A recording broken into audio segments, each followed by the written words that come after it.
apa tipsnya dari Mas Riko pada saat teman-teman itu kayaknya belajar spiritualnya tuh baru dari sisi basic gitu Mas atau intermediate. Kalau Mas Riko kan langsung melepaskan semua keinginan dan lain sebagainya gitu. Dan menurutku sih dua-duanya kok bener gitu Mas Riko. Artinya gini, kita kan yang baru belajar misalnya kayak aku gitu kan. Aku misalnya kalau pengen apa-apa gitu kan, aku pengen percaya terjadi gitu kan. Sering-seringnya kan kayak gitu. Nggak tahu ini salah apa enggak ya.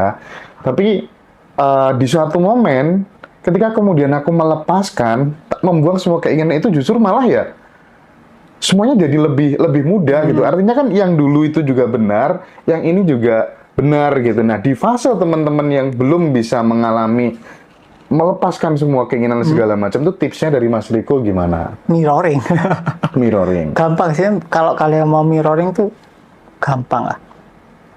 Jadi ada teman kita ya, Pemari Bekasi ya. Iya. Jadi itu kita udah temenan itu dari 2016. Kita ada grup kan sama Om Joko, banyak lah, ada 200-an orang lah. Dari 2016 sampai 2022, dia itu baca bukuku berulang kali, tapi nggak paham.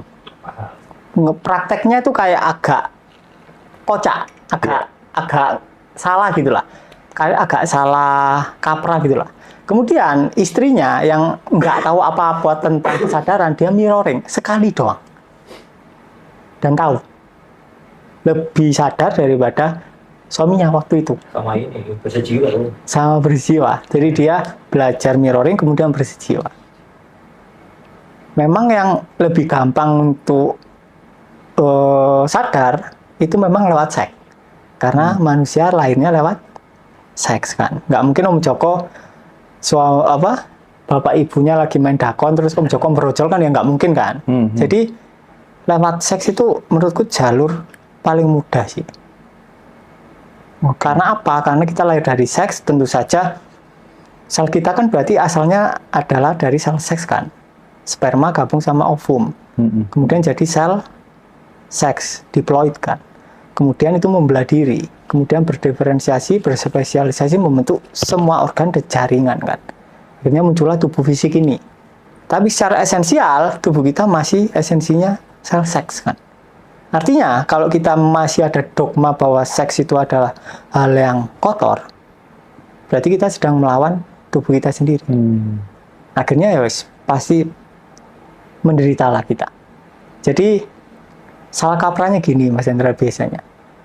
Kita mengira kalau masyarakat itu mengira kalau menikah, sebuah surat nikah itu bisa melunturkan dogma seks yang tertanam puluhan tahun di kepala. Padahal enggak.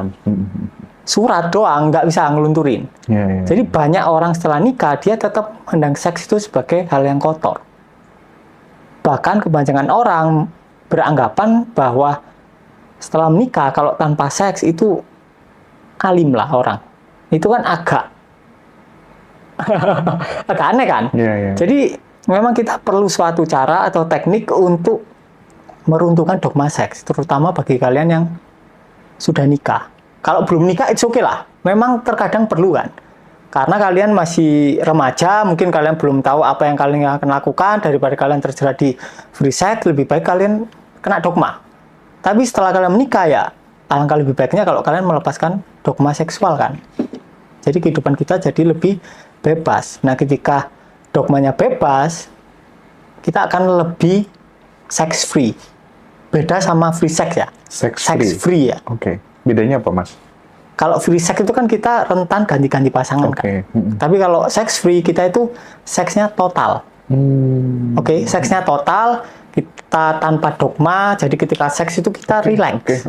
Ketika kita seks relax, kita total. Seks yang awalnya itu nggak total.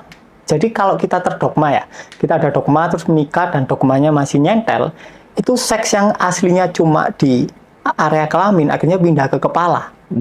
Akhirnya kita kepikiran seks terus. Akhirnya kita obsesi ke seks. Contoh, akhirnya kita ya secara bawah sadar kita kerja itu untuk seks. Terus kita bisnis untuk seks, tahta untuk seks, agar dapat seks yang lebih banyak atau yang lebih enak lah.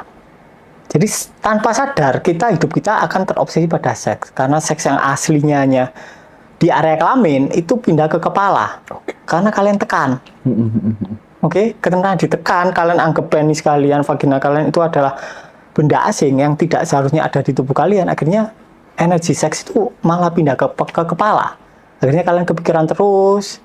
Tanda-tanda orang yang represi seksnya parah itu adalah ketika sampean ngobrol sama lawan jenis.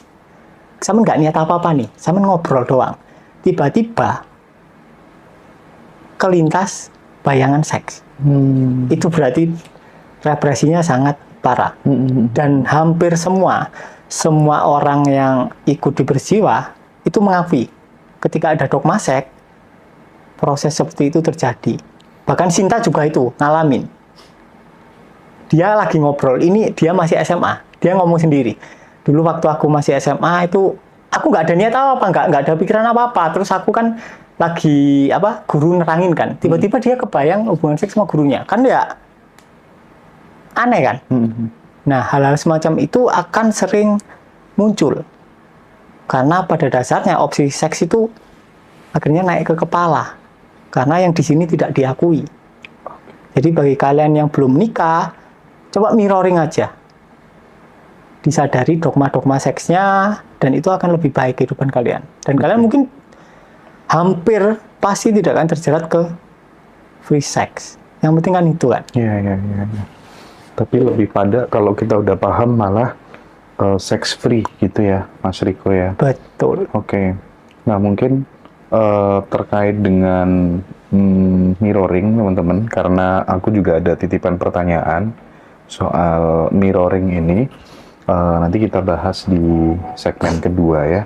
Jadi malam ini aku pengen bikin segmen yang banyak dengan Mas Riko, sekaligus ngingetin teman-teman bisa juga konsultasi privat sama Mas Riko. Nanti bisa kontak Ngaji Roso atau bisa ikut kelas kolektifnya di Bandung tanggal 19 Januari, itu 1 hari. Biasanya jam berapa mulainya Mas Joko? Jam 8 pagi sampai jam 5 sore. Dan itu nanti di sana teman-teman praktik langsung. Praktik apa aja? Praktik letting in dan lain-lain.